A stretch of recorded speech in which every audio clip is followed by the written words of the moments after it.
माँ दुर्गा की नव शक्ति का दूसरा रूप ब्रह्मचारिणी है। यहाँ ब्रह्म का अर्थ तपस्या से है। माँ दुर्गा का यह स्वरूप भक्तों और सिद्धों को अनंत फल देने वाला है।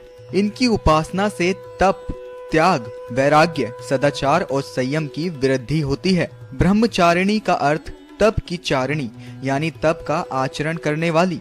इस देवी के दाएं हाथ में जप की माला है और बाएं हाथ में एक कमंडल धारण किए हुए हैं। पूर्व जन्म में इस देवी ने हिमालय के घर पुत्री रूप में जन्म लिया था। भगवान शंकर को पति रूप में प्राप्त करने के लिए घोर तपस्या की थी। 1000 वर्ष तक इन्होंने केवल फल फूल खाकर बिताए और 100 वर्ष तक केवल जमीन पर रहकर शाक पर निर्वाह किया। उसके बाद कई हजार वर्षों तक निर्जल और निराहार रहकर तपस्या करती रही। पत्तों को खाना छोड़ देने के कारण उनका नाम अपर्णा पड़ गया। कठिन तपस्या के कारण देवी का शरीर एकदम क्षीण हो गया।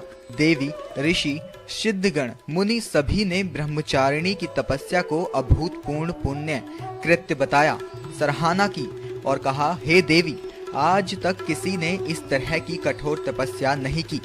यह तुम ही से संभव थी। तुम्हारी मनोकामना परिपूर्ण होगी और भगवान चंद्रमौली शिव तुम्हें पति के रूप में प्राप्त होंगे। अब तपस्या छोड़कर घर लौट जाओ। जल्द ही तुम्हारे पिता तुम्हें बुलाने आ रहे हैं। माँ ब्रह्मचारिणी देवी की कृपा से सर्व सिद्धि प्राप्त होती है। दुर्गा पूजा के दूसरे दिन देवी के इसी स्वरूप की उपासना की जाती है।